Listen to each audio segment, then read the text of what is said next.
नमस्कार, मैं हूं आशुतोष और आप देख रहे हैं सत्यहिंदी.com। सत्यहिंदी.com के खास कार्यक्रम श्रवणगढ़ की खरी खरी में आपका स्वागत है। यह हमारा वो कार्यक्रम है जिसमें देश के जाने माने पत्रकार संपादक श्रवण गर्ग जी अपनी तीखी टिप्पणी करते हैं मौजूदा राजनीतिक माहौल पर, और उनकी तीखी टिप्पणियों से ना तो सत्ता पक्ष बचता है ना ही विपक्ष, और दोनों ही तिलमिला के रह जाते हैं।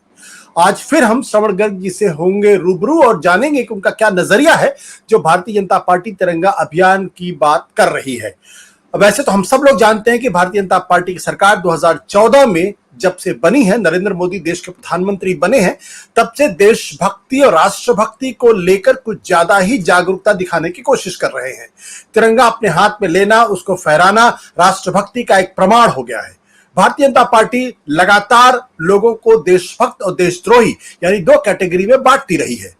वैसे तो भारतीय जनता पार्टी का अपना रिकॉर्ड देशभक्ति को लेकर आजादी के पहले जो आरएसएस का था वो बहुत कुछ नहीं कहता है, लेकिन उसके बावजूद एक परंपरा चल पड़ी है बीजेपी की तरफ से, आरएसएस की तरफ से, हिंदुत्ववादियों की तरफ से। वो हर किसी को देशभक्ति का सर्टिफिकेट बांटते हुए दिखाई पड़ते हैं। ऐसे में बीजेपी का तिरंगा अभियान क्या है, अब उसकी जरूरत उसे क्यों पड़ रही है?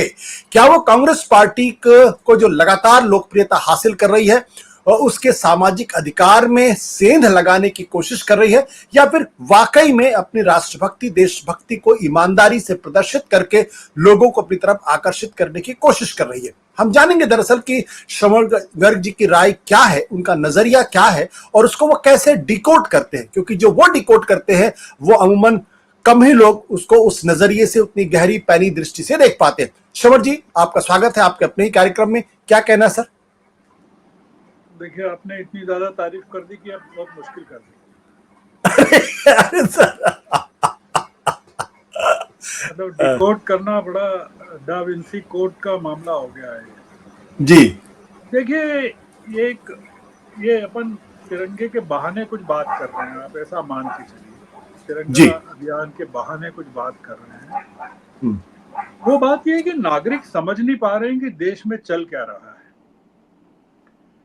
और समझ में यह है कि समाज का विभाजन भी चल रहा है और नागरिकों को राष्ट्र के ध्वज के नीचे लाने, एक मंच पर लाने के बहाने एक करने का अभियान भी चल रहा है। मतलब विभाजन भी चल रहा है और नागरिकों को एक मंच पे लाने का अभियान भी चल रहा है। ये दो चीजें हैं, और ये काम वो पार्टी कर रही है जिसकी की हुकूमत है, जैसा आपने भी कहा। तो मुद्दा ये है कि एक मंच पर ला रहे हैं वे नागरिक क्या अलग हैं, और जिन्हें विभाजित किया जा रहा है वो नागरिक क्या अलग हैं। ये बड़ा एक थोड़ा सा बारीक विश्लेषण आप कह सकते हैं कि नागरिकों को पता नहीं है कि उनके आपस के बीच में एक साइलेंट वॉर चल रहा है। मतलब इसको थोड़ा सा और ज्यादा कॉम्प्लिकेटेड करना हो, आपने जो कहा है विषय को, तो नागरिक एक दूसरे के खिलाफ लड़ रहे हैं, उनको पता नहीं है और वो साइलेंटली लड़ रहे हैं, और एक देश के अंदर दूसरे देश की स्थापना की कोशिश को होता हुआ देख रहे हैं, और उनको पता नहीं है कि ये ऐसा भी हो सकता है कि वो लड़ भी रहे हैं और आपस में उन एकता भी बता रहे हैं, और मौन युद्ध चल रहा है, और एक देश के अंदर दूसरे देश की स्थापना का काम चल रहा है। नागरिकों को सूझ नहीं पड़ रही है आशुतोष जी कि अब वो किसकी राष्ट्रभक्ति पर संदेह करें। मतलब पहले तो ये था कि कांग्रेस संदेह करती थी बीजेपी और संघ की राष्ट्रभक्ति पर। कहते थे कि इन्होंने 50 साल तक, 52 साल तक अपने झंडा ही नहीं लगाया संघ ने मुख्यालय का, और 1950 से 2002 तक इन्होंने तिरंगा नहीं लगाया। और उनका भगवा ध्वज फहराता रहा। हम्म। अब वो जो पार्टी सरकार में है वो 2022 से तिरंगा अभियान चला रही है और संघ भी अब पूरी तरह से उसमें जुटा हुआ है। और ये जो चल रहा है 9 अगस्त से 15 अगस्त तक का जो हर घर तिरंगा अभियान है, और जी। उसके कारण ये स्थिति पैदा हुई है। मतलब ये जो पूरा का पूरा जो राष्ट्रभक्ति का जो नया नैरेटिव पैदा हुआ है हम्म। वो ये हुआ है क्योंकि कांग्रेस के हाथों में तो तिरंगा 22 जुलाई 1947 को ही आ गया था, जब संविधान सभा की बैठक हुई थी। हम्म। तो कांग्रेस के लिए तिरंगा कोई इशू नहीं रहा कभी, और लोगों ने कांग्रेस की तिरंगे को लेकर राष्ट्रभक्ति पर कभी कोई संदेह भी नहीं किया। ये कुछ पहली बार हो रहा है कि लोग परेशान है कि यार अभी तक हम संदेह करते थे बीजेपी पर, कहते थे कि उन्होंने आजादी की लड़ाई में भाग नहीं लिया, वो संघ को बताते थे मुखबिर थे वो अंग्रेजों के, जी। और ये तमाम चीजें डिस्कशन में रही हैं और अभी भी होती हैं। मतलब जो डिबेट्स होती हैं उसमें ये चीजें होती हैं। एक नया एलिमेंट आया है, वो ये आया है कि कांग्रेस बीजेपी पर हमला करती थी उसकी राष्ट्रवादिता को लेकर, राष्ट्रवाद को हम्म। लेकर, राष्ट्रभक्ति को लेकर, हम्म। और भारतीय जनता पार्टी और संघ जो है मुसलमानों की राष्ट्रभक्ति और राष्ट्रीयता पर संदेह करती थी। वो कहते थे ये लोग तो बड़े पाकिस्तान परस्त हैं और इनकी राष्ट्रीयता पर और इनके राष्ट्रभक्ति पर भरोसा नहीं किया जा सकता। अब ये हो रहा है कि जो तिरंगा अभियान में हमने देखा कि मदरसों के बच्चे तिरंगे लेके दौड़ रहे हैं सड़कों पर। हम्म। उसके वीडियोज आपने कभी देखे हों कि जो हरियाणा में मेवात के बच्चों का एक वीडियो बड़ा वायरल हो रहा है, मदरसा के बच्चे जमात के वो तिरंगा लेकर दौड़ रहे हैं, और कुछ वीडियो ऐसे चल रहे हैं जिसमें कुछ मुसलमान हैं जो वो अपनी मस्जिदों पर तिरंगा लहरा रहे हैं। जी। अब ये मामला हो गया कि बीजेपी भी आउट हो गई राष्ट्रवाद के, राष्ट्रभक्ति के संदेह से, और आपने मदरसे और मुसलमान भी खौफ में कहिए कि राष्ट्रभक्ति का जज्बा कहिए कि उन्होंने भी झंडा साथ में ले लिया। हम्म। क्या किस पर संदेह करें? मतलब नागरिकों को समझ में नहीं आ रहा है कि ये एक जो सत्तारूढ़ दल है वही अभियान चला रहा है लोगों को एक करने का, जो कि उसकी जिम्मेदारी है, बेसिक जिम्मेदारी है कि आप अगर सरकार में हैं, हुकूमत में हैं, तो अब आपको किन नागरिकों को आप एक मंच पर लाना चाहते हैं, उसके लिए एक अभियान क्यों चला रहे हैं? जी। जो शक होता है, जो आपने भूमिका में कहा हम्म। कि क्या कोई इसका कोई संबंध, कोई कोई स्ट्रेटेजिक मूव है इसका, इसको रणनीतिक कारण हम ढूंढ सकते हैं कि जो कांग्रेस का एक जो किला है उसमें उसको भेदना है कि भाई ये जो राष्ट्रभक्ति का अधिकार आपने ले रखा है, जिसको सेल्फ इम्पोज कहिए या स्वयंभू राष्ट्रसत्ता है, वो कैसे हो सकता है? तो या कोई स्ट्रेटेजिक मूव है कि भारतीय जनता पार्टी में वास्तव में संघ में हृदय परिवर्तन हो गया है, जैसे वो खड़क सिंह का हो गया, मतलब इस तरह का कोई। डीके शिव कुमार ने बेंगलोर में कहा, जो उप मुख्यमंत्री हैं कांग्रेस सरकार के वहाँ राज्य में, और जो काफी मतलब चौंकाने वाली बात है कि जो traitors who sided with British during freedom struggle are teaching patriotism। जी। अब मतलब वो ये कह रहे हैं कि जो लोग गद्दारी करते थे आजादी की लड़ाई में और अंग्रेजों के साथ मिले हुए थे, वो अब हमको देशभक्ति सिखा रहे हैं, लोगों को राष्ट्रभक्ति सिखा रहे हैं। अब ये तिरंगा अभियान को लेकर कई तरह के जो इंटरप्रिटेशंस हैं, आप उसमें इसको भी जोड़ सकते हैं।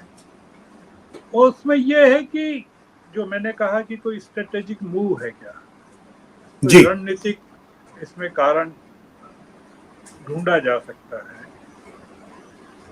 क्योंकि बीजेपी ने जो आरोप है कि जो कांग्रेस का मैनिफेस्टो है उसको पहले ही हाईजैक कर दिया है। मतलब जो उसके कुछ जो चीजें आपको बजट में भी दिखाई दी हैं और कांग्रेस ने गिनाई भी हैं। अगर आपने बजट के बाद पी चिदम्बरम का भाषण सुना हो या प्रेस ब्रीफिंग देखी हो, तो उन्होंने सिलसिलेवार पेजवार बताया है कि किस पेज पर कांग्रेस के मैनिफेस्टो में क्या था और बजट में उसमें सीतारमन ने क्या ले लिया। तो ये जो कांग्रेस का मैनिफेस्टो था वो काफी जो नागरिकों ने तैयार किया था, राहुल गांधी की यात्रा के समय जी। जो चीजें मिली थी उसके आधार पर एक हुआ था। तो उसको चुराना बड़ा एक मतलब साहस का काम नहीं है, पर साहस का इसलिए कहेंगे कि बीजेपी ने हिम्मत करके उनमें से लोगों के हितों की चीजें ले ली। और पी चिदम्बरम के कहे का मैंने कोई खंडन भी नहीं सुना कि उन्होंने खंडन किया हो कि नहीं ये कांग्रेस के मैनिफेस्टो में नहीं है और हमने नहीं लिया है। दूसरा एक कारण जो लगता है, मतलब दूसरा कारण नहीं, मतलब मैनिफेस्टो पर डाका डालने के बाद या मैनिफेस्टो को हथिया लेने के बाद इसको लेने का कारण क्या हो सकता है, इस तरह की चीजों को करने का क्या कारण हो सकता है कि राहुल गांधी अगर तिरंगा लेके दौड़ रहे हैं पूरी जगह, तो फिर भारत ये जो हमारे अमित शाह हैं उनको भी क्यों नहीं दौड़ना चाहिए। तो उनके भी विजुअल्स हैं कि वो तिरंगा लेकर दौड़ रहे हैं। मतलब उनका अगर उनके फोटोग्राफ आप देखें अहमदाबाद के, गुजरात के, तो आप उसमें उनको भी देख पाएंगे। अब मैं इससे एक अलग जुड़ा सवाल जो मेरे मन में है जी। कि मैं तिरंगा अभियान की नीयत पर, मतलब उसके उद्देश्य पर शक नहीं कर रहा हूं, पर नीयत पर शक कर रहा हूं। ऐसा है, वो ये है कि राष्ट्रपति जब राष्ट्र के नाम संदेश जारी करती हैं 14 अगस्त को, तो उसके अपने संबोधन में 14 अगस्त को विभाजन की विभीषिका के रूप में मनाने की बात करती है। और भारतीय जनता पार्टी के जो नेता हैं वो 14 अगस्त को आयोजित संगोष्ठियों में कहते हैं कि पाकिस्तान से ट्रेन जब अमृतसर पहुंचती थी जी। विभाजन के समय, तो उसमें कोई जिंदा नहीं बचता था। ये मैं इसी 14 अगस्त की बात कह रहा हूँ और ये तिरंगा अभियान के दौरान की बात कह रहा हूँ। दूसरा ये कि तिरंगा अभियान के दौरान की डेट्स में कावड़ यात्रा के दौरान कावड़ यात्री तिरंगा लेकर भी दौड़ते हैं और एक हुकूमत उत्तर प्रदेश में एक संप्रदाय विशेष को कहती है कि आप अपने नेम प्लेट्स लगाइए, नाम पट्टिकाएं लगाइए, और जिससे कावड़ यात्रियों को पता चले कि ये किस दुकान, इसका मालिक कौन है और इस पर क्या मिल रहा है। जी। अब जो हर घर तिरंगा अभियान के, आप सोचिए कि ये कावड़ यात्रा में जो चल रहा है या राष्ट्रपति जी जो कह रही हैं या बीजेपी के नेता जो गोष्ठियों में कह रहे हैं, इन सबको मिला लीजिए आप, इसका एक कॉकटेल बना लीजिए और फिर ये सोचिए कि ये जो हर घर तिरंगा अभियान है इसके उद्देश्य की पूर्ति कि भारतीय नागरिकों को राष्ट्रीय ध्वज को श्रद्धांजलि देने के लिए एक मंच पर लाना है। अब आप बताइए कि वो मंच कौन सा है जिस पर लाना, और वो भारतीय कौन है नागरिक कौन है? जिसका उद्देश्य में उल्लेख है। तो एक शक होता है कि क्या ये सिर्फ वो उस वर्ग के लोग हैं जिनको लाना है जो एक मेजॉरिटी कम्युनिटी को रिप्रेजेंट करते हैं, या सभी भारतीयों को लाना है?